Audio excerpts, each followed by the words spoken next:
దేవుని యొక్క వాక్యాన్ని మనం చూద్దామండి. ప్రియమైన దేవులారా, డబ్బు, సమయం, చదువు సమృద్ధిగా ఉండే ప్రతి మనిషి కూడా ప్రభువు కోసం చేయవలసింది ఏంటి అనేది ఈనాటి ప్రశ్న కాదు, అది ఏనాటో ప్రశ్న. ప్రియమైన దేవులారా, అలాగే ఓ వ్యక్తి అప్పటికే అతనుకున్న దాంతో ప్రభువు కోసం ఏం చేశాడు అనేది అడగవలసిన ప్రశ్న. ప్రియమైన దేవులారా, నువ్వెవరు, నీకు ఏమేమి ఉన్నాయి అనేది ముఖ్యం కాదు, మనకి ఏమేమి ఉన్నాయి అనేది ముఖ్యం కాదు. నీవు క్రీస్తు ప్రభు ఆధీనంలో ఉన్నావా లేదా అనేదే ముఖ్యం. మనం ఎవరి ఆధీనంలో ఉన్నాం? ప్రియమైన దేవుని బిడ్డలారా, నీకున్న ఏమి కూడా ప్రియమైన దేవులారా అవి ఉన్నాయని కాదు, కానీ ప్రియమైన దేవులారా నీవు క్రీస్తు ప్రభు ఆధీనంలో ఉన్నావా లేదా అనేది ఒకసారి మనం జ్ఞాపకం చేసుకుందాం. ప్రియమైన దేవులారా, 2 రాజుల 5వ అధ్యాయం 1-5 వచనాలు, 14-15 వచనాలు నేను చదువుతానండి. నయమాను సిరియా రాజ్యంలో సైన్యాధిపతి. యెహోవా అతని ద్వారా సిరియాకు జయము కలుగు చేసినందువల్ల రాజుగారి దృష్టిలో దయ పొందాడు. అతడు బల పరాక్రమశాలి, కానీ అతడు కుష్ఠరోగి. సిరియా ప్రజలు గుంపులుగా ఇజ్రాయెల్ దేశం మీదకి వెళ్ళి యూదురాలైన ఒక బాలికను చెరపట్టి తెచ్చారు. ఆ బాలిక నయమాను గృహంలో దాసిగా కుదిరి వాళ్ళకు పరిచర్యలు చేయసాగింది. షుమ్రోన్లోనున్న ప్రవక్త దగ్గరకు నయమాను గారు వెళ్తే తప్పక కుష్ఠరోగం బాగుపడుతుందని బాలిక నయమాను భార్యతో చెప్పింది. చిన్నది చెప్పిన మాటల్ని నయమాన్ రాజుగారికి విన్నవించుకున్నాడు. వెంటనే సిరియా రాజు 20 మణుగులు వెండి, 1,20,000 రూపాయల విలువైన బంగారము, 10 పీతాంబరాలని ఇజ్రాయెల్ రాజుకు దూత చేత పంపాడు. బహుమానాలతో పాటు ఒక ఉత్తరం కూడా పంపాడు. నయమాన్ ప్రవక్త మాటలు విని యోర్దాన్ నదిలో 7 సార్లు మునగ్గానే అతడి దేహం పసిపిల్లవాడి దేహంలా మారిపోయింది. అతడు శుద్ధుడయ్యాడు. నయమాను తన సేవకులతో ప్రవక్త దగ్గరకు వచ్చి, అయ్యా, లోకమంతట్లో ఇజ్రాయేలు దేవుడు ఒక్కడే నిజమైన వాడని నేనిప్పుడు తెలుసుకున్నాను. దయచేసి ఈ బహుమానాన్ని స్వీకరించండి అని సవినయంగా సమర్పించుకోబోయాడు. ప్రియమైన దేవులారా, ఈ యొక్క వాక్య భాగాన్ని మనం వివరణలోకి వెళదాము. అపోస్తుల కార్యాలు 1వ అధ్యాయము 8వ వచనాన్ని చూద్దాం. పరిశుద్ధాత్మ మీ మీదకి వచ్చినప్పుడు మీరు శక్తి పొందుతారు. అందుచేత యెరూషలేములోను యూదయ సమరయ దేశాల్లోనూ మీరు నాకు సాక్షులుగా అవుతారని ప్రభువు తన శిష్యులతో చెప్పాడు. ప్రియమైన దేవులారా, పరిశుద్ధాత్మ మీ మీదకి వచ్చినప్పుడు మీరు శక్తి పొందుతారు. అందుచేత యెరూషలేములో యూదయ సమరయ దేశాల్లోనూ మీరు నా కోసం సాక్షులు అవుతారని ప్రభువు తన శిష్యులు, మనమందరం కూడా ఆయన శిష్యులమే. నీకున్నది లేనిది అనవసరం. ప్రియమైన దేవులారా, అంటాడు కదా, నీవు క్రీస్తు ప్రభు ఆధీనంలో ఉన్నావా, ఆయన శిష్యులుగా ఉన్నావా?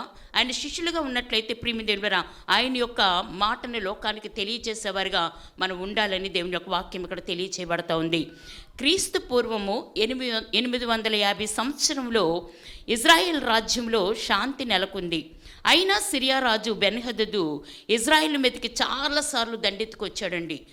ఒకరోజు సైనికులు 15 సంవత్సరాల కంటే చిన్నదైన ప్రియమైన దేవులారా ఒక యూదా బాలికను నిర్బంధించారు. బైబిల్లో అమ్మాయి పేరు వ్రాయబడలేదు, కానీ రాజు సైన్యంలో ఒక గొప్ప అధికారి గృహంలో ఆ బాలిక దాసిగాను రావాల్సి వచ్చింది.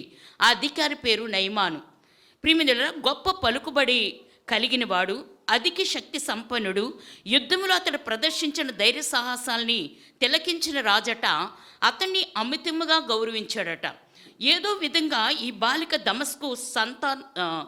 దమస్కు సంతలో దాసిగా అమ్మబడి ఒక మంచి గృహానికి ఈ అమ్మాయి చేర్చబడింది. ప్రియమైన నయమాను భయంకరమైన కుష్ఠరోగంతో ఆయన బాధపడుతూ ఎప్పుడు కూడా ఆ వ్యాధి నివారణ కోసం ఆయా ప్రయత్నాలు చేస్తూ ఆయన విచారణ చేస్తూ ఉండేవాడు. ప్రియమైన ఆ రోజుల్లో ఒక వ్యక్తికి కుష్ఠరోగం సోకితే అతన్ని ఊరి బయటకు వెళ్ళగొడతారు. చూద్దాము, లేవి కాండము 13వ అధ్యాయము. ఇతర ఇజ్రాయేల్కి దేవుడు తెలియచేసిన మాట. ప్రియమైన దేవులారా 45-46 వచనాల్లో చూసినట్లయితే, ఆ పొడగల కుష్ఠరోగి వస్త్రములను చింపివేయవలను, వాడు తల విరయబూసుకొనవలెను, వాడు తన పై పెదవిని కప్పుకొని అపవిత్రుడును అని బిగ్గరగా పలకవలెను. ఆ పొడవానికి కలిగిన దినములన్నీ కూడా వాడు అపవిత్రుడై ఉండును. వాడు అపవిత్రుడు గనుక ప్రత్యేకముగానే నివసింపవలెను. వాని నివాసము పాళెమునకు వెలుపుల ఉండవలెను. ఒక రోగి యొక్క పరిస్థితి ఎలా ఉందంటే, ప్రియమైన అతనట అపవిత్రమైన పెదవులు, అంటే అతని యొక్క పెదవులు కప్పుకోవాలి, నేను అపవిత్రుడును అని బిగ్గరగా పలకాలట. ప్రియమైన ఎందుకనంటే అటువైపు నుంచి ఎవరొచ్చినా కూడా ఆ ఆ యొక్క స్వరాన్ని విని వారు తప్పుకొని వెళ్తారు. ఎవరికి ఎదురు పడకూడదు. ఆయన అపవిత్రుడు. ప్రియమైన ఆ పొడవానికి కలిగిన దినములన్నీ కూడా వాడు అపవిత్రుడై ఉండును. వాడు అపవిత్రుడు కనుక ప్రత్యేకముగానే నివసింపవలెను. వాని నివాసము పాళెమునకు వెలుపల ఉన్నది. ప్రియమైన పాళెముకు లోపల కాదు, ప్రజలతో కాదు, తన కుటుంబంతో కాదు, ఈ అపవిత్రుడుగా ఈ కుష్ఠరోగి ఆయన వ్యక్తట పాళెము వెలుపల ఉండవలసి ఉన్నదని ఇక్కడ వాక్యం చెప్పబడతా ఉంది. కుష్ఠరోగము దారుణమైన జబ్బండి. వారు అలా సమాజానికి బయట కడుపుతున్నది. ప్రియమైన ఏకాంతము నుంచి విడుదల కలిగేంత వరకు కూడా, అంటే మరణము రావాలంటే చాలా సంవత్సరాలు పడుతూ ఉంటుంది. అందువల్ల నయమాను అప్పటికే చనిపోయిన వానితో ఆయన సమానము. శారీరకంగా చావకపోయినా తన భార్య, రాజు, సహచరులు, చివరకు తన ఇంట్లో పనిచేస్తున్న ఆ బాలిక దృష్టిలో కూడా అతను మరణించిన వాడితో సమానమని దేవుని యొక్క వాక్యం సెలవిస్తుంది. ఎందుకనంటే ఆయన ఇంట్లో ఉండవలసిన మనిషి కాదు. ప్రియమైన పాళెమునకు వెలుపల ఉండాలి. ఆయన తన పెదవులు కప్పుకోవాలి. నేను అపవిత్రుడిని అని చెప్పాలి. గట్టిగా బిగ్గరగా కేక వేయాలి. ప్రియమైన అతను అపవిత్రుడుగానే ఉంటాడు, అతడు ప్రత్యేకంగా ఉంటాడు, అతను పాళెము వెలుపల ఉండాలి. ప్రియమైన ఇతను చనిపోయిన వ్యక్తితో సమానంగా ఆయన ఉన్నాడు అని దేవుని యొక్క అంటే మనుషులకి, అలాగే సమాజానికి, కుటుంబానికి, ప్రియమైన ప్రతి ఒక్కరికి కూడా, రాజుకి, అందరికీ కూడా ఆయన చనిపోయిన వ్యక్తిగానే ఉన్నాడని, ఎవరికి పనికిరాని వ్యక్తిగానే ఆయన ఉన్నాడని దేవుని యొక్క వాక్యం ఇక్కడ తెలియచేయబడుతుంది. ఈరోజు పాపంలో, శాపంలో కొట్టుమిట్టాడుతున్న కుష్ఠరోగం కలిగిన వ్యక్తులు ఎంతోమంది ఉన్నారు. ఈ కుష్ఠరోగం జబ్బు కానీ పాపం నీలోని అది నిన్ను తినేస్తుంది. ప్రియమైన అది కుష్ఠి వ్యాధి వంటిది.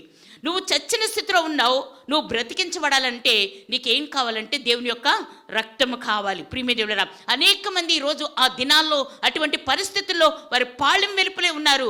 అనేక మందికి ప్రియమైన చనిపోయిన స్థితిలోనే వారు ఉన్నారు అని దేవుని యొక్క వాక్యం ఇక్కడ తెలియచేయబడతా ఉంది. ప్రియమైన బహిష్కరించబడకుండా రాజు కానీ లేక అతడు పొందిన విజయాలు కానీ అతనికి ఏమాత్రం కూడా సహాయపడలేవు. రాజు సహాయపడలేడు. ప్రియమైన అతని యొక్క విజయాలు అతనికి సహాయం చేయలేవు. అతని యొక్క డబ్బు, అతని యొక్క గొప్పతనం, అతని యొక్క వీరత్వం ఏమాత్రము కూడా అతన్ని ప్రియమైన ఏమంటున్నా అతనికి ఏమాత్రము కూడా సహాయపడలేవు. అతని కుటుంబంలో ఉంచరు. ప్రియమైన అతని కుష్ఠి రోగాన్ని బట్టి అతని పాళెం వెలుపలే ఉండాలి. అతను అపవిత్రుడు, అతను చచ్చిన స్థితిలో ఉన్నవాడు. ప్రియమైన అటువంటి పరిస్థితి ఒక కుష్ఠరోగి. ఈరోజు పాపం చేసిన పరిస్థితి ప్రతి ఒక్కరి జీవితంలో కూడా అటువంటి పరిస్థితి ఉందని, చచ్చిన స్థితిలో ఉన్నారని దేవుని యొక్క వాక్యం ఇక్కడ తెలియచేయబడతా ఉంది. ప్రియమైన పట్టణ ప్రాకారాల అవతల అతడు బెచ్చగాడిలా తిరుగులాడాలి. అతన్ని సమీపించిన ప్రతి ఒక్కరూ కూడా దూరంగా ఉండమని అతనికి చెప్తారు, అతన్ని బెదిరిస్తారు. నువ్వెందుకు దగ్గరికి వస్తున్నావు? నువ్వు మనుషుల దగ్గరికి ఎందుకు వస్తున్నావు? నువ్వు అపవిత్రుడని నువ్వు బిగ్గరగా కేక వేయాలి. నువ్వు దూరంగా ఉండాలి. మనుషుల మధ్యలోకి నువ్వు రాకూడదని ఎంత సైన్యాధిపతి, ఇంత రాజు యొక్క ప్రశంసలు పొందుకున్నవాడు, ఇంత గౌరవాన్ని కలిగిన వాడు, ప్రియమైన ఇంత వీరుడు ఎక్కడ ఉండాలని అంటే ప్రియమైన బయట దూరంగా ఉండాలి. మనుషులు కనిపిస్తే వారిని ఏం చేస్తారంటే మనుషులు చేదరించుకుంటారని దేవుని యొక్క వాక్యం సెలవిస్తుంది. నీకెంత డబ్బు ఉన్నా, నీకెంత గౌరవం ఉన్నా, నీకెంత పరపతి ఉన్నా, ప్రియమైన నీ యొక్క డబ్బు కానీ, నీ పరపతి కానీ, నీ యొక్క పరిస్థితి కానీ నిన్ను ఆ పరిస్థితి నుంచి రక్షించలేదు. నీ పాపం నుంచి అది నిన్ను విడిపించలేదు. ప్రియమైన నీ పరపతి, నీ డబ్బు దేనికి కూడా పని చేయదు అని దేవుని యొక్క వాక్యం ఇక్కడ తెలియచేయబడతా ఉంది. ప్రియమైన ఇక్కడ అంటాడు, పట్టణ ప్రాకారాల అవతలతడు ప్రియమైన నయమాను అతని భార్య ఇద్దరూ కూడా ఈ జబ్బు విషయం బయటకు పొక్కకుండా రహస్యంగా ఉంచాలని చాలా ప్రయత్నాలు చేస్తూ ఉన్నారు. ఈ జబ్బు గురించి ఒకవేళ బయటకు తెలిస్తే రాజు సహించుకుంటాడు. ప్రియమైన అక్కడ ఉన్న వారు అందరూ కూడా ఇంత గౌరవించబడ్డా, ఇంత సైన్యాధిపతి, ఎంత గౌరవాన్ని పొందుకునేవాడు, ఇంత అధికారి కూడా ప్రియమైన ఏమనుకుంటారంటే ఈ జబ్బుని బట్టి అతన్ని తృణీకరిస్తారు, అతన్ని అసహించుకుంటారు, అతని పాళెం వెలుపులకి తగిలేస్తారు. ప్రియమైన అటువంటి పరిస్థితుల ప్రియమైన ఈ భార్య కానీ నయమాని కానీ ఈ జబ్బు విషయంలో ప్రియమైన అతని ఆ జబ్బు రహస్యంగా ఉంచుతున్నారట. అది ఇతరులకు తెలియనివ్వట్లేదట. అలాగే దాని కొరకు ప్రియమైన అనేకమైన ప్రయత్నాలు చేస్తూ ఉన్నారు. ఈ జబ్బు నుంచి నేను ఎలా విడిపించబడాలి, ఈ జబ్బు నుంచి నేను ఎలా రక్షింపబడాలి, నా యొక్క పరిస్థితి ఏంటి అని వారిద్దరూ కూడా ప్రియమైన దేవులారా, వారిద్దరూ కూడా ఏం చేస్తున్నారు, పరిస్థితిని విషయంలో జాగ్రత్తగా వారు ఏం చేస్తున్నారంటే వ్యవహరిస్తున్నారని, ప్రయత్నిస్తున్నారని, రహస్యంగా ఉంచాలని ప్రయత్నిస్తారని దేవుని యొక్క వాక్యం సెలవిస్తుంది. అది వాళ్ళ వల్ల కాలేదండి. రహస్యం బట్టబయలైపోయింది. ఎందుకనంటే పని పిల్ల కూడా ఆ భయంకర పరిస్థితి విషయంలో అమ్మాయి చూసి జాగ్రత్త పడింది. ఎందుకనంటే ఆవిడ ఇజ్రాయేలు బిడ్డ, యూదుల బిడ్డ. తనకు తెలుసు కుష్టి రోగం యొక్క పరిస్థితి తెలుసు, వారి ఊరి వెలుపల ఉండాలని తన యొక్క దేవుని యొక్క ఆజ్ఞ తెలుసు. అందుకని ఆ పిల్ల కూడా జాగ్రత్తగా ప్రియమైన పరిశీలన చేస్తుంది. తన యొక్క యజమానురాలు యొక్క పరిస్థితిని ఆ అమ్మాయి విచారణ చేస్తోంది. ఆ అమ్మాయి చిన్నపిల్లే, కానీ ఆ అమ్మాయి యొక్క ఆలోచన చూడండి. ఈరోజు చిన్నపిల్లలుగా ఉంటున్నారు మన పిల్లలు. ఏం ఆలోచనలు చేస్తున్నారు, ఏ పరిస్థితుల్లో ఉంటున్నారు, దేవుని యొక్క మాటను, ఒక్క మాటను కూడా తెలియచేయలేనటువంటి పరిస్థితి. ప్రియమైన దేవులారా, యవనస్తులు దేవుని సన్నిధికి వస్తున్నారు, చూస్తున్నాను నేను. వారి చేతుల్లో బైబిల్ ఉంటుందా లేదా నేను చూస్తాను. ఎవ్వరు కూడా బైబిల్ పట్టుకురారండి. ఏదో కొంతమంది మాత్రం దేవుని యొక్క వాక్యాన్ని చేతును పట్టుకొని వస్తారు, కానీ వారి చేతుల్లో బైబిల్ ఉండదు. ఊపుకుంటూ ఎప్పుడు వస్తారు తెలుసా? ప్రియమైన వాక్యం మధ్యలో వస్తారు. వాక్యం మధ్యలో వస్తే నీకు ఏంటో అర్థమవుతుంది? నీకు వాక్యం ఏమో అర్థమవుతుంది. ఎందుకు వస్తున్నావు అసలు? నువ్వు దేవుని సంధికి ఎందుకు రావాలి? నువ్వు సరి చేసుకోవడానికి రావాలి, నీ జీవితాన్ని బాగు చేసుకోవడానికి రావాలి, నీ యొక్క యవ్వన జీవితాన్ని దేవుళ్ళు కట్టుకోవడానికి రావాలి. కానీ ఎలా వస్తుందో మనం ఒకసారి ఆలోచించేయండి. ఈ చిన్నదట వాళ్ళ పట్ల జాగ్రత్తగా వ్యవహరిస్తుందట. అలాగే వారు తాను నిర్బంధించబడినందుకు ఆ బాలిక శిక్ష సాధించుకోవాలని అనుకోలేదు. నా దేశం నుంచి తీసుకుని వచ్చేసాడు, నా తల్లిదండ్రుల నుంచి నన్ను తీసుకొని వచ్చారు, ప్రియమైన నన్ను బానిసగా ఈ ఇంట్లో పెట్టారని ఆ పిల్ల కక్ష సాధించుకోవాలనుకోలేదండి. ప్రియమైన చాలామంది ఏమనుకుంటారంటే, నన్ను నా తల్లి ఇంట్లో నేను స్వతంత్రంగా ఉండవలసిన దాన్ని, నా దేశంలో నేను ఉండవలసిన దాన్ని, నా దేవుని సన్నిధిలో నేను ఉండవలసిన దాన్ని, నన్ను ఈ బానిసగా ఈ ప్లేస్లోకి నన్ను తీసుకొని వచ్చారని ఆ పిల్ల ఏమాత్రము కూడా వారి మీద కక్ష సాధించలేదు అని దేవుని యొక్క వాక్యం సెలవిస్తుంది. ప్రియమైన దేవులారా, అలాగే దైవంలో విశ్వాసం ఉంచడం తల్లిదండ్రుల దగ్గర అమ్మాయి నేర్చుకుంది. ఎక్కడ నేర్చుకుంది? ఆ చిన్న వయసులోనే దేవుని యందు భయము భక్తి కలిగి ప్రియమైన దేవులారా, ఆ పిల్ల ప్రియమైన విశ్వాసముతో దేవుని దగ్గర ప్రియమైన విధేయత, అంటే ఆ విధేయత నేర్చుకుంది, విశ్వాసం నేర్చుకుంది. ప్రియమైన అది ఎక్కడంటే బానిసగా ఉంటూ కూడా ప్రియమైన ఆ పిల్ల ఎలా ఉంటుందంటే విశ్వాసం ఉంచటం నేర్చుకుంది. దేవుని సన్నిధిలో ఆవిడ విశ్వాసం నేర్చుకుంది కనుక వారింట్లో కూడా విశ్వాసంగా అమ్మాయి ఉందని దేవుని యొక్క వాక్యం సెలవిస్తుంది. ఆ విశ్వాసమే ఆ బాలికనట అలా ఉండేలా చేసింది. పై వాళ్లకు విధేయతగా మసులుకుంటుంది. వాళ్ళు ఆ బాలిక మంచితనాన్ని గుర్తించారట. దేన్ని గుర్తించారండి? ఆ బాల యొక్క మంచితనాన్ని, విశ్వాసాన్ని, ఆ పిల్ల యొక్క విధేయతని, ఆ పిల్ల యొక్క నమ్మకత్వాన్ని. ప్రియమైన ఒక సైన్యాధిపతి, ప్రియమైన ఒక గొప్పవాడు అయినా ప్రియమైన అటువంటి వ్యక్తి ఆ భార్య కూడా ఈ పిల్ల యొక్క విధేయత, ఈ పిల్ల యొక్క నమ్మకత్వం ప్రియమైన, అలాగే ఈ పిల్ల యొక్క మంచితనాన్ని వారు జ్ఞాపకం చేసుకుంటారు, గుర్తించారు, ఆ పిల్లని నమ్మారు అని దేవుని యొక్క వాక్యం సెలవిస్తుంది. ఈరోజు మన పిల్లలు ఇతరుల దగ్గరికి వెళ్ళినప్పుడు ఏ పరిస్థితిలో ఉంటున్నారు? ఇతరుల ఇంట్లోకి వెళ్తారు, ఇతరుల దగ్గరికి వెళ్తారు, వాళ్ళతో కలిసిపోయి ఉంటారు. కానీ నేను ప్రత్యేకంగా ఉండాలి, నేను ప్రత్యేకమైన దాన్ని, నేను దేవుని కొరకు నిలబడే వ్యక్తినని అనుకోరండి. ఏమాత్రం కూడా ఏవేవో మాట్లాడతారు, ఇష్టానుసారంగా మాట్లాడతారు, పనికి మళ్ళీ మాట్లాడతారు, సినిమా జోకులు వేసుకుంటారు, వాళ్ళతో కలిసి ప్రియమైన ఆనందిస్తారు. కానీ ఒక్క మాట దేవుని కొరకు చెప్పే పరిస్థితి ఎవ్వరికీ కూడా లేదు. ప్రియమైన మారు మనసేది, నీ జీవితం మార్పు ఎప్పుడు చెందుతుంది? ఈ పిల్ల యూదురాలు పిల్ల, ఇజ్రాయేల్ పిల్ల, ప్రియమైన దేవులారా, ఈ పిల్ల చిన్న పిల్లే, బాలిక.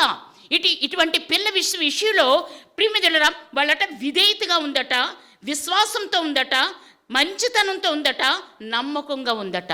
ఎవరి దగ్గర? అధికారి దగ్గర. అధికారి ఇంట్లో ఏ రీతిగా వెళ్ళింది? ఒక బానిసగా వెళ్ళిందండి, ఒక బానిస అమ్మాయి. అటువంటి పరిస్థితుల్లో వెళ్ళిన అమ్మాయి ఎంత నమ్మకంగా, ఎంత మంచితనంగా, ఎంత విశ్వాసంగా ప్రియమైన దేవుని బిడ్డలారా తన తల్లిదండ్రులను నేర్పించిన రీతిని బట్టి వారికి విధేయత కలిగి జీవిస్తూ ఉంది. ఈరోజు మన పిల్లలు ఎలా ఉన్నారు? ప్రియమైన దేవుని మన ఇంట్లో విధేయత ఉందా? పోనీ ఎక్కడికో వెళ్ళాల్సిన అవసరం లేదు. మన పిల్లలు మన ఇంట్లో విధేయత కలిగి ఉంటున్నారా? మన పిల్లలు మన ఇంట్లో మంచితనంగా ఉంటున్నారా? మన పిల్లలు దేవుని యందు విశ్వాసం కలిగి ఉంటున్నారా? దేవుని యందు భయభక్తులు కలిగి ఉంటున్నారా? దేవుని మాట ఒక్క మాట ఇతరులకు తెలియజేసే పరిస్థితుల్లో వారు ఉన్నారా? అన్య దేశంలో అన్యుల గృహంలో ఆ పిల్ల ఉంది ప్రియమైన. ఆ పిల్ల ఉండి ప్రియమైన ఏం చెప్తుందంటే ఒక మంచితనాన్ని వారికి చూపిస్తూ ఉంది, దేవుని యందు నమ్మకత్వాన్ని చూపిస్తూ ఉంది, విధేయత చూపిస్తూ ఉంది, ప్రియమైన విశ్వాసాన్ని చూపిస్తూ ఉంది. ప్రియమైన ఇక్కడ అంటాడు, అవును నయమాను కుటుంబంలో ఒక సమస్య ఉందండి. ప్రియమైన దేవునికి చెప్పుకోవడానికే కదా సమస్యలు వస్తాయి. దేవుణ్ణి తెలుసుకున్న మనము దేవునికి ప్రియమైన ఆ సమస్యను దేవుని దగ్గర మొరపెడతాం కదండి. దైవ సేవకుడు ఎలీషా ప్రవక్త ఉన్నాడని సిరియా ప్రజలకు తెలియదా? తెలుసు. ఎందుకంటే ప్రియమైన సిరియాలో జరుగుతున్న ప్రతిదీ కూడా, రాజు ఇంట్లో జరుగుతున్న ప్రతిదీ కూడా ఇజ్రాయిల్ యొక్క దేశంలో ఉన్న ఎలీషా ప్రవక్తకి తెలిసిపోతూ ఉంది. వాళ్ళు ఎక్కడ యుద్ధానికి వస్తున్నారు, ఏ రీతిగా యుద్ధానికి వస్తున్నారు, ఏ పరిస్థితుల్లో వస్తున్నారు, ఇవన్నీ కూడా ఎలీషా ప్రవక్త ఇజ్రాయిల్కి తెలియచేస్తూ ఉన్నాడు. ప్రియమైన రాజు అంటున్నాడు, సిరియా రాజు అంటున్నాడు, ప్రియమైన నేను ఇక్కడ మాట్లాడుతున్న మాట ఇజ్రాయిల్ దేశంలో ఎలా వినబడుతుంది? ఇక్కడ ఎవరో ఉన్నారు, అక్కడికి తీసుకుని వెళ్ళి మాట చెప్తున్నారు. ప్రియమైన ఇక్కడ అంటాడు కదా, ఆ సైన్యంలో ఒక వ్యక్తి అంటున్నాడు, రాజా అలా కాదు, ఇజ్రాయిల్లో ఒక గొప్ప ప్రవక్త ఉన్నాడు. ఆ ప్రవక్త ఇక్కడ ఏమి జరుగుతుందో ఆ మాట అన్నీ కూడా అక్కడ ఆ ప్రవక్త ఇజ్రాయెల్ రాజుకి తెలియచేస్తూ ఉన్నాడు. ఇజ్రాయెల్ రాజుకు ప్రియమైన దేవుళ్ళారా, సిరియా ప్రజలకు తెలుసు ఎలీషా ప్రవక్త ఉన్నాడని. కానీ ప్రియమైన ఈయన స్వస్థపరుస్తాడని, ఈయన బాగు చేస్తాడని వారు విన్నా కూడా ఆ మాట తెలియచేయలేదు ప్రియమైన. కానీ దాసి అయిన బాలిక తల్లిదండ్రుల కుటుంబంలో ఎలీషా ప్రవక్త చాలా ఘనత ఉండేదని, అందుకని ఒక సలహాతో తన యజమానురాల దగ్గరికి వెళ్ళిందండి. ఏమండి, చిన్నపిల్ల మాట ఎవరైనా పట్టించుకుంటారా? ప్రియమైన చిన్నపిల్ల మాట ఎవరైనా పట్టించుకో, అందులో వారు ఎటువంటి వారు? ఉన్నతమైన వారు. ప్రియమైన ఒక సైన్యాధిపతి, రాజు చేత ప్రశంసించబడ్డవాడు, ప్రియమైన గొప్ప ఘనత కలిగిన వాడు, ఒక గొప్ప కుటుంబం. అటువంటి ప్రియమైన ఆ ఇంటిలో ఈ అమ్మాయి ఎలా ఉందంటే దాసురాలిగా ఉంది. ప్రియమైన దాసురాలుగా ఉన్న ఈ అమ్మాయి ఆ యొక్క యజమానురాలకి మాట చెప్పాలంటే ఆ యజమానురాలి మాట ఆలకిస్తుందా లేదన్నది ఒకసారి ఆలోచించేయండి. ఈ దాసి యొక్క మాట మనం దాసి ఎక్కడ ఉంటుందండి? వారితో కలిసి వాళ్ళ ఇంట్లో ఉంటుందో పని చేసేవారికే, కానీ వారికి వేరేగా నివాసాలు ఉంటాయి. ప్రియమైన వారు వేరేగా ఉంటారు. కానీ వారి ఇంట్లోకి అడుగుపెట్టి యజమానురాలతో మాట్లాడాలని ఆ పిల్ల ఏం చేస్తుందంటే ప్రియమైన ఆ యజమానురాల దగ్గరికి వెళతా ఉంది. ప్రియమైన అంటుంది కదా, బాలిక తల్లిదండ్రుల కుటుంబంలో ఎలీషా ప్రవక్తకు చాలా ఘనత ఉంది, ఆ ప్రవక్త దగ్గర ఉంటే నా యజమానుడు బాగుపడతాడని ఒక ఆలోచన చేసింది. ఈరోజు ఏ ఆలోచన చేస్తున్నాం మనం? ప్రియమైన నీ దేవుడు ఉన్నాడు, నీ దేవుడు నిన్ను స్వస్థపరుస్తాడు, నీ దేవుడు నిన్ను బాగు చేస్తాడు, నీ పాపలో నువ్వు చచ్చిన స్థితిలో ఉన్నావు, నిన్ను దేవుడు బ్రతికిస్తాడు అని ఒక్క మాట చెప్పగలుగుతున్నావా? ఒక బాలిక చెప్తుందండి, ఒక బాలిక చెప్తుంది, ప్రియమైన నా దేశంలో నా ప్రవక్త దగ్గర ఉంటే చాలు, నా ప్రవక్త దగ్గర ఉంటే చాలని ఒక బాలిక చెప్పడానికి ఆ అమ్మాయి ప్రియమైన మరి యజమానురాల దగ్గరికి వెళ్ళటానికి ఆ అమ్మాయి ప్రియమైన ఆ యజమానురాలకి సలహా ఇవ్వటానికి ఆ యజమానురాలని సమీపించిందని దేవుని యొక్క వాక్యం సెలవిస్తుంది. ఈరోజు మన పరిస్థితి, పాపంలో దేవుని రక్షణ పొందుకుని కూడా, దేవుని బిడ్డలుగా చేర్చబడి కూడా పాపంలో దొరలడానికి ఇష్టపడతాం. కానీ ప్రియమైన ఒక్క మాట దేవుని కొరకు చెప్పే పరిస్థితి మన జీవితాల్లో లేదు కదండి. ఇంట్లో కూర్చుంటాం, టీవీల ముందు కూర్చుంటాం, సెల్లల ముందు కూర్చుంటాం, ఇష్టానుసారమైన జీవితాలు జీవిస్తూ ఉంటాం. ప్రియమైన దేవుని వాక్యానికి రమ్మంటే, దేవుని సన్నిధిలోకి రమ్మంటే, దేవుని యొక్క ఆశీర్వాదాలు పొందుకుంటారు. కానీ మీరు దేవుని సన్నిధికి రమ్మంటే ప్రియమైన ఆ సమయం మనకు లేదు ప్రియమైన. కానీ ఇక్కడ అంటుంది కదా ప్రియమైన ఆ సలహాతో యజమానురాల దగ్గరికి అమ్మాయి సమీపిస్తుంది. ప్రియమైన ఇక్కడ అంటున్నాడు కదా, అమ్మ షోమ్రోన్లో ఉన్న ప్రవక్త దగ్గరికి అయ్యగారు ఎందుకు పోకూడదు? షోమ్రోన్లో ఉన్న ప్రవక్త దగ్గరికి అయ్యగారు ఎందుకు పోకూడదు? ప్రియమైన అయ్యగారి కుష్ఠరోగాన్ని ఆయన బాగు చేయగలడని అమ్మాయి చెప్పిందండి. యజమానురాల మాట విన్నది. దాసి మాట నేను వెంటవేంటి? ప్రియమైన ఆ పిల్ల మాట మనం వినవేంటి? మనం చాలాసార్లు మన పిల్లల మాట మనం వినం. పోరా పెద్దోళ్ళతో నీకేంటని అంటాం, బయటికి వెళ్ళిపోరా ఏంటి మాట్లాడుతున్నావు నువ్వు ఆడుకోపో అంటాం. కానీ ప్రియమైన ఆ యజమానురాలు ఇంత గొప్ప అధికారం కలిగిన ఆ వ్యక్తి ఆ పిల్ల మాట ఆలకిస్తుందండి. ప్రియమైన ఎందుకు తెలుసా? ఆ అమ్మాయి యొక్క విశ్వాసాన్ని బట్టి, ఆ ఆ అమ్మాయి ఇంట్లో ఉన్న విధేయతను బట్టి, ఆ అమ్మాయి ఇంట్లో ఉన్న ఆ నమ్మకాన్ని బట్టి, ఆ పిల్ల ఆ మంచితనాన్ని బట్టి ప్రియమిదిరా ఆ బిడ్డ యొక్క ప్రియమిదిరా ఆ మాటను వినటానికి యజమానురాలు ఇష్టపడ్డది. ప్రియమిదిరా యజమానురాలు ఇష్టపడి అంటుంది కదా, కొన్ని మాటల సలహా ఎంత అద్భుతానికి దారితీస్తుందంటే ప్రియమిదిరా అనవసరమైన మాటలు మాట్లాడతాం, పనికి మళ్ళీ మాట్లాడతాం. ఆవిడ అలాగండి, ఈవిడ ఎలాగండి, ఆవిడ అలాగండి, ప్రియమిదిరా ఇలాంటి మాటలు మాట్లాడతాం. కానీ పనికొచ్చే మాట మన జీవితాల్లో ఎప్పుడు కూడా ఉండదండి. ఒక చిన్న పిల్ల అయినా కూడా ఆ పిల్ల ఆడుకోవాలి, ఆ పిల్ల ఏదో చేసుకోవాలి. కానీ నా యజమానురాలు చాలా బాధపడుతున్నారు. ఈ కుష్టి రోగాన్ని బట్టి ఇంత గొప్ప వ్యక్తి కూడా దాక్కుంటున్నాడు. ఇంత గొప్ప వ్యక్తి కూడా ఆ కుష్టిని మీద దాయాలని అనేకమైన ప్రయత్నాలు చేస్తూ ఉన్నారు. విచారంగా వారిలో సంతోషం లేకుండా పోయిందని ఆ బిడ్డ ఆలోచన చేసి ఒక మంచి సలహాని ఇవ్వటానికి యజమానురాల దగ్గరికి వెళ్ళింది. ఈరోజు అటువంటి మంచి సలహాలు మన నోటి నుంచి వస్తున్నాయా? ఒక మంచి మాట మన నోటి నుంచి వస్తుందా? చంచిన స్థితిలో అనేక మంది జీవితాలు ఉన్నాయండి. చనిపోయిన స్థితిలో అనేక మంది జీవితాలు ఉన్నాయి. రక్షింపబడిన నీవు నరకానికి పాత్రులైపోతున్న వాళ్ళకి ఒక్క మాట నువ్వు చెప్పగలుగుతున్నావా? ఒక్క మాట నువ్వు దేవుని గురించి చెప్పగలుగుతున్నావా? నా దైవం దగ్గరికి రా. అనేక మంది నలిగిపోతున్నారు, అనేక మంది రోగగ్రస్తులుగా ఉన్నారు, అనేక మంది అప్పుల్లో ఉండిపోయారు, అనేక మంది ఆత్మహత్యలకు ప్రేరేపించబడతా ఉన్నారు. అటువంటి వారికి విడుదల కొరకు దేవుని నమ్ముకున్న నీవు, ఇంత గొప్ప రక్షణ పొందుకున్న నీవు, పరలోకానికి చేర్చబడవలసిన నీవు నరకం నుంచి ఒక్క ఆత్మనైనా నువ్వు రక్షించగలుగుతున్నావా?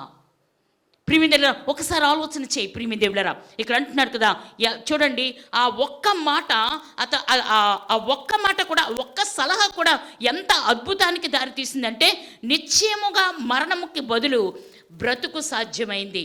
అతను మరణమైపోవాలి. అతను ప్రియమిదేవులరా మరణమైపోవలసిన అతని జీవితం ఏమైపోయిందంటే ప్రియమిదే బ్రతకటానికి దేవుడు కృప అనుగ్రహించాడు. ఆ పిల్ల మాటను బట్టి నయమాను భార్య బాలిక మాటలను పూర్తిగా నమ్మి భర్తతో ఏం చెప్పిందంటే, భర్త కూడాట ఆ మాటల్ని రాజు దాకా తీసుకుని వెళ్ళాడటండి. భర్త ఆ పిల్ల ఏం చెప్తుందిలే, అది ఒక దాసీరాళ్ళు, దాని మాట నువ్వు నమ్ముతావేంటి అని చాలామంది గసరేస్తూ ఉంటారు. చాలామంది పట్టించుకోలేని పరిస్థితుల్లో చాలామంది ఉంటారు. కానీ రాణి చెప్పినప్పుడట నయమాను వెంటనే ఆ మాటను పట్టుకొని ఎక్కడికి వెళ్ళాడంటే రాజు దగ్గరికి వెళ్ళాడు. ఈరోజు దేవుని మాటను పట్టుకొని నువ్వెక్కడికి వెళుతున్నావు? ప్రియమిదేవులరా నువ్వెక్కడ ఉండటానికి ఇష్టపడుతున్నావు? ఒకసారి ఆలోచన చేయి. ప్రియమిదేవులరా ఇక్కడ అంటాడు రాజు వెంటనేట అది కార్యాచరణ చేయటానికి ఇష్టపడ్డాడు. ప్రియమిదే ఆజ్ఞ జారీ చేశాడు. సాధ్యమైనంత త్వరితంగా నయమాను అనేక బహుమానాలతో సమరీలో ఉన్న షోమ్రోన్లో ఉన్న ఎలీషా ప్రవక్త దర్శనార్థము అతను ప్రయాణం చేయడం మొదలుపెట్టాడు. ప్రియమిదేవులరా ప్రవక్త దగ్గరికి వెళ్ళటానికి ఇష్టపడ్డాడు. ఒక చిన్నదాని మాట పట్టుకొని, ఒక దాసి మాట పట్టుకొని ప్రియమిదేవులరా నయమాను ఏం చేస్తున్నాడంటే ఆ ప్రవక్తకు కావలసినవన్నీ కూడా పట్టుకొని మరి రాజు దగ్గర ప్రియమిదేవులరా ఆయన పర్మిషన్ తీసుకొని ఆయన షోమ్రోన్లో ఉన్న ప్రవక్త దగ్గరికి వెళుతున్నాడని దేవుని యొక్క వాక్యం సెలవిస్తుంది. ఈరోజు ఎంతమందో ఇటువంటి వారు ఉన్నారండి. నలిగిపోయిన స్థితిలో ఉంటున్నారు. ప్రియమిదేవులు వారి డబ్బు వారిని రక్షించలేదు, వారి పలుకుబడి వారిని రక్షించలేదు, వారి ఆస్తి వారిని రక్షించలేదు. అనేక మంది జీవితాలు ప్రియమిదేవులు నాశనమైపోయే పరిస్థితుల్లోకి వెళ్ళిపోతున్నారు, చచ్చిపోయిన స్థితిలోకి వెళ్ళిపోతున్నారు. అటువంటి వారికి ఒక సలహా ఇస్తున్నావా నువ్వు? అటువంటి వారికి ఒక మాట నువ్వు తెలియచేస్తున్నావా? నీ మాటను బట్టి అనేక మంది జీవితాలు బ్రతకటానికి, అనేక మంది జీవితాలు మార్పు చెందటానికి, అనేక మంది దేవుని మందిరంలోకి నడిపించబడటానికి నువ్వు ఇష్టపడుతున్నావా? ప్రియమిదేవులరా ఇక్కడ అంటాడు కదా, సంపూర్ణ స్వస్థత పొంది ప్రియమిదేవులరా మరి పిల్లల యొక్క శరీరాన్ని శరీరంతో పరిశుభ్రంగా ఆయన ఇంటికి తిరిగి వచ్చాడని నయమాను గురించి చెప్పబడింది. ప్రియమిదేవులరా స్వస్థపరిచే ఆ విధానం అంత లోతుగా పనిచేస్తుంది. ప్రియమిదేవులరా అతని హృదయం సంతోషంతో స్పందించింది. ఆయన ఆనందిస్తున్నాడు, సంతోషిస్తున్నాడు. తన ఇంటికి వచ్చి తన కుటుంబంతో ఆయన ఏం చేస్తున్నాడు? ఆనందిస్తున్నాడని దేవుని యొక్క వాక్యం సెలవిస్తుంది. ఇప్పుడు ఇజ్రాయేల్ దేవుల్లో నమ్మకము కలిగిందట. ప్రియమిదేవులరా భూలోకములో ఎక్కడా కూడా దేవుడు లేడు, కానీ ఇజ్రాయెల్లో మాత్రమే ఉన్నాడు. భూలోకంలో ఎక్కడా దేవుడు లేడు, కానీ ఇజ్రాయెల్లో మాత్రమే ఉన్నాడని ఒప్పుకున్నాడు నయమాను. విగ్రహారాధకుడైన నయమాను సజీవుడైన దేవుణ్ణి ఆరాధించేవాడయ్యాడండి. ఒక విగ్రహారాధకుడైన నయమాను దేవుని యొక్క ప్రియమిదేవులరా ఆ కార్యం చూసినప్పుడు అతను అంటున్నాడు కదా, ఇజ్రాయెల్లోనే దేవుడు ఉన్నాడు. ప్రియమిత్రులారా, ఆ దేవుడు తప్పితే ఇక ఏ దేవుడు కూడా భూమి మీద లేడు. ఎంత చక్కని మరి ప్రియమిత్రుడు సాక్ష్యం చెప్పగలుగుతున్నాడో ఒకసారి ఆలోచించేయండి. ఇలాంటి వాళ్ళు ఎంతోమంది దేవుని దగ్గరికి వస్తే దేవుని యొక్క నామము హెచ్చింపబడుతుంది, దేవుని యొక్క నామం మహిమపరచబడుతుందని దేవుని యొక్క వాక్యం సెలవిస్తుంది. అటువంటి చిన్నదాని వలె నువ్వు పని చేస్తావా? ప్రియమిత్రుడు, ఒక్క మాట ఇతరులకి నువ్వు చెప్పగలుగుతావా? ప్రియమిత్రులారా, ఇంతటి అద్భుతానికి కారకురాలైన ఆ చిన్న బాలికను గురించి ప్రియమిత్రులారా ఎక్కువ ప్రియమిత్రులారా వాక్యాన్నించబడలేదు, కానీ ఆమె జీవితం మొత్తం కూడా రెండు మాటల్లో వర్ణించబడింది. అయినా ఆమె జీవిత ధ్యేయాలట శక్తి జనకాలుగా ఉన్నాయని దేవుని యొక్క ఆ 2 మాటల్లోనే దేవుని యొక్క శక్తి ప్రభావితమైందని దేవుని యొక్క వాక్యం సెలవిస్తుంది. అది ప్రియమిత్రులారా ఆ సిరియా రాజ్యంలో గొప్ప వార్తగా అది ప్రకటించబడిందని దేవుని యొక్క వాక్యం సెలవిస్తుంది. ఈ కుష్టి రోగి అయిన నయమాను బాగుపడటం వల్ల రాజు కానీ అక్కడ ఉన్న ప్రతి ఒక్కరు కూడా ప్రియమిత్రులారా ఆ శక్తిని చూడగలిగారని దేవుని యొక్క వాక్యం సెలవిస్తుంది. ప్రియమిత్రులారా, నువ్వు దేవుని శక్తిని నువ్వు ప్రభావితం చేస్తావా లోకం మీద? నువ్వు దేవుని శక్తి, నీకు ఇచ్చిన శక్తిని ప్రియమిత్రులారా దేవుని బిడ్డలారా లోకం మీద నువ్వు ప్రకటించినప్పుడు అనేక మంది జీవితాలు మార్పు చెందుతాయి, అనేక మంది దేవుని మందిరాల్లోకి రాబడతారని దేవుని యొక్క వాక్యం సెలవిస్తూ ఉంది. మొట్టమొదటిగా ఆ బాలిక నమ్మకస్తురాలైన విశిష్టమైన దాసురాలు. నువ్వు మాట్లాడే మాటల కంటే నువ్వు చేసే పనులే ఎక్కువగా మాట్లాడతాయని ప్రియమిత్రులు ఎవరో ఈ మాటను తెలియచేశారు. ప్రియమిత్రులు, నువ్వు మాట్లాడే మాటల కంటే ప్రియమిత్రులారా నువ్వు చేసే పనులే ఎక్కువగా మాట్లాడతాయి. నువ్వు తక్కువగా మాట్లాడాలి, నీ కార్యాలు ఎక్కువగా ఉండాలి. ప్రియమిత్రులు, ఎందుకనంటే చరిత్ర ఆరంభానికి చాలామంది కాలంలోనే ఆమె జీవించింది. ఒక విశ్వాసం అతని క్రియల వల్ల నిరూపించబడుతుందని యాకోబు రాసిన వాక్యాల్ని ఆమె చదివిందా అనిపిస్తుంది. చూద్దాం. యాకోబు 2:14 చూసినట్లయితే, నా సహోదరులారా, క్రియలు లేనప్పుడు ఎవడైనను కూడా తనకు విశ్వాసం కలదని చెప్పిన ఎడల ఏమి ప్రయోజనము? అట్టి విశ్వాసం రక్షింపగలదా? 26వ వచనంలో, ప్రాణము లేని శరీరం ఎలాగో మృతమో అలాగే క్రియలు లేని విశ్వాసము కూడా మృతమే. నీకు విశ్వాసం అంటే ఏంటి? నువ్వు దేవుని రక్షించుకుంటే ఏంటి? నువ్వు ఒక మాట కూడా చెప్పలేవు. నీలో క్రియలు లేకపోతే ఆ విశ్వాసం కూడా మృతమే. కానీ క్రియలు కలిగిన విశ్వాసంతో ఈ అమ్మాయి ఉంది. చిన్నదైనా కూడా ఆ అమ్మాయి ప్రియమిత్రులారా దేవుని యొక్క మాటను తెలియచేసి ఆ మాట ద్వారా అద్భుతమైన స్వస్థత, దేవుణ్ణి, జీవము కలిగిన దేవుణ్ణి తెలుసుకోవటానికి ప్రియమిత్రులారా ఒక మార్గాన్ని వారికి చూపించిందని దేవుని యొక్క వాక్యం సెలవిస్తుంది. ఈరోజు నాకు విశ్వాసం ఉందండి, నేను నమ్మేశానండి, నేను రక్షణ పొందేశానండి, అలా ముద్దపప్పులో నేను కూర్చుంటానండి. క్రియలేవి మన జీవితంలో, క్రియలేవి ప్రియమిత్రులారా. ఆ క్రియలు ఉన్నట్లయితే ఈరోజు ఈ సంఘం ఎలా ఉండదండి? ఈ సంఘం ఒక 4-5 సంఘాలు ప్రియమిత్రులారా కట్టబడతాయి. ప్రియమిత్రులారా, అటువంటి పరిస్థితి మన జీవితాల్లో లేదు. ఒక చిన్నది మాట్లాడినట్టు ఒక మాట మాట్లాడలేకపోతున్నాం. ఎంతమంది నలిగిపోతున్న జీవితాల్లో ఉన్నా కూడా ఒక్క మాట, దేవుని మాట తెలియచేయలేని పరిస్థితుల్లో మనం ఉంటున్నాం. ప్రియమిత్రులారా, పాపలోనే ఉంటాం, బురదలోనే ఉంటాం.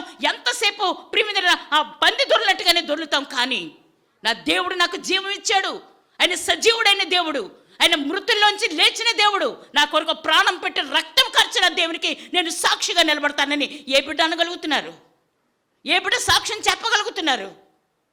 ప్రియమిత్రులారా, నయమాను చచ్చిన స్థితిలో నుంచి జీవంలోకి లేపబడ్డాడు. ఆయన ప్రియమిత్రులారా విగ్రహారాధన కలిగిన అతను అంటున్నాడు కదా. ప్రియమిత్రులారా, విగ్రహారాధన కలిగిన ఆ వ్యక్తి జీవము కలిగిన దేవుని నేను తెలుసుకున్నాను, ఇజ్రాయేల్లో ఉన్న దేవుడే దేవుడు, లోకంలో ఇక ఏ దేవుడు కూడా లేడని ఆయన ప్రకటన చేస్తూ ఉన్నాడు. నీ మాటను బట్టి అన్యులు మాట్లాడాలి. ప్రియమిత్రులారా, అన్యులు దేవుల్లోకి రావాలి. అంతేగాని నేను విశ్వాసం ఉన్నానండి, నాకు నమ్మిక ఉన్నదండి, నాకు రక్షణ ఉన్నదండి, నేను లోకంలోనే ఉంటానండి, నేను చచ్చిన స్థితిలోనే, నువ్వే చచ్చిన స్థితిలో ఉంటే ఇంకెవరిని బ్రతికిస్తావు నువ్వు? కదండి, ఆ బ్రతికించలేని పరిస్థితి మన జీవితాల్లో లేదు. కానీ ఈ చిన్నది ప్రియమిత్రులారా ఇక్కడ అంటది కదా, యాకోబు మాటల ప్రకారము ఆమె సాధన చేసింది. ఆమె క్రియలు ఆమె మాటలకు ద్వారాన్ని తెరిచాయి. తన యజమానురాలు ఇద్దరూ కూడా తన మాటల మీద నమ్మకం ఉంచారు. అంత నమ్మకస్తురాలుగా ఆ ఇంట్లో అమ్మాయి ఉన్నది. అంత మంచిగా ఆ అమ్మాయి ఇంట్లో ఉంది. ఈరోజు నమ్మకాలే లేవు. ఉద్యోగం చేస్తున్నాం క్రిస్టియన్స్గా, ఎంత నమ్మకమైన జీవితం జీవిస్తున్నాం. నిన్ను బట్టి నువ్వు చెప్పకపోయినా, నువ్వు అలా నిలబడితే చాలు, నీ ఉద్యోగులు నమ్మకంగా నిలబడితే చాలు, నిన్ను చూసి అనేక మంది మారుతారు. నీ ప్రవర్తన చూసి అనేక మంది మారుతారు. నువ్వు మాట్లాడాల్సిన అవసరం లేదు, నువ్వు చెప్పేయాల్సిన అవసరం లేదు. నీ జీవితమే ఇతరులకి పుస్తకం వలె ఉండాలి. నీ జీవితమే ఇతరులకి సువాసనగా ఉండాలి. ఎంతమంది జీవితాలు ఇలా ఉన్నాయి? సువాసన వెదజల్లవలసిన మన జీవితాల్లో ఏం వెదజల్లుతున్నాం? అందుకే దేవుని దగ్గరికి అన్యులు రాలేకపోతున్నారు. మాలాగే ఉన్నారు కదా వీళ్ళు కూడా, మాలాగే జీవిస్తున్నారు కదా వీళ్ళు కూడా. ప్రియమైన దేవుళ్ళారా, అటువంటి జీవితాలు కాదు దేవునికి కావాల్సినవి, అటువంటి వారు కాదు దేవునికి కావాల్సింది.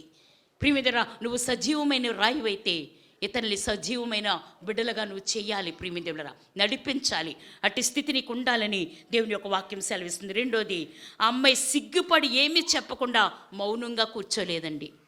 వారి యొక్క బాధను చూస్తుంది అమ్మాయి. ప్రియమైన నేనేంటి, నేను చెప్తే వారు నమ్ముతారా?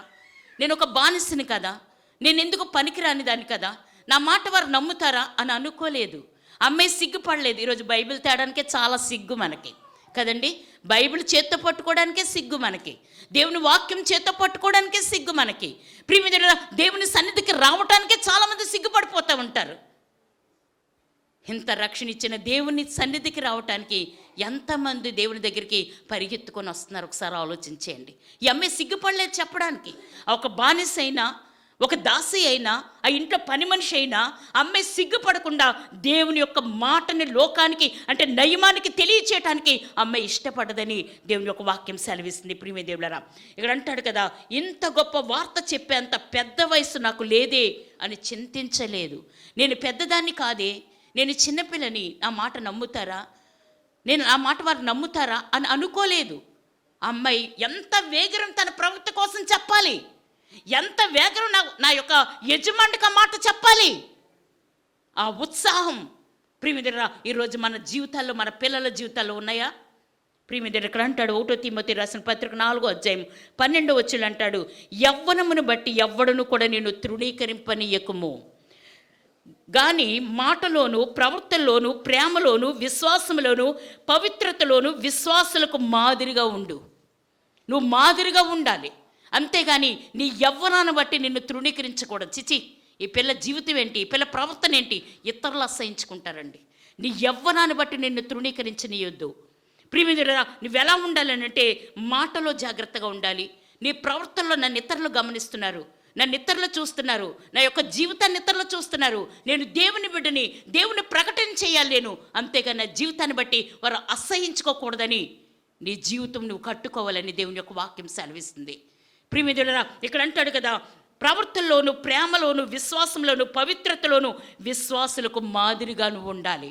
ప్రేమ ఏది? ఈరోజు ఇక్కడ కూర్చోండి, కొంచెం ఇలా జరగండి అంటే బాధ, ఎంత బాధో మనకి కదండి.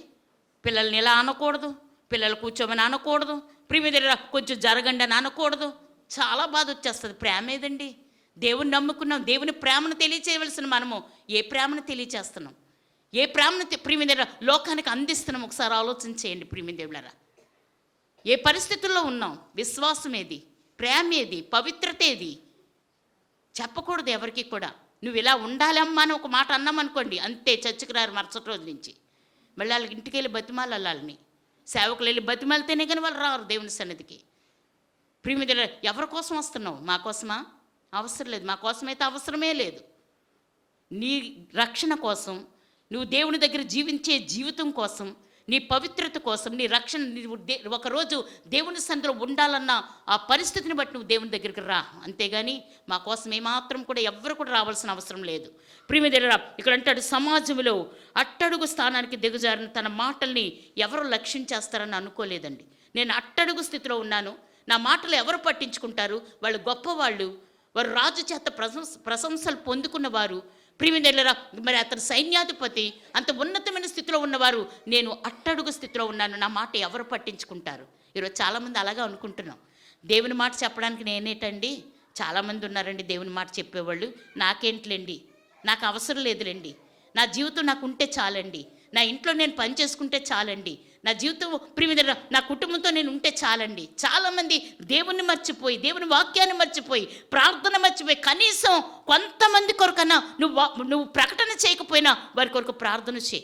నీ ముందున్న వాళ్ళ కొరకు, నీ పక్కన్న వాళ్ళ కొరకు, నీ పొరుగు వారి కొరకు, నీ ఇరుగు వారి కొరకు ప్రార్థన చేయి చాలు.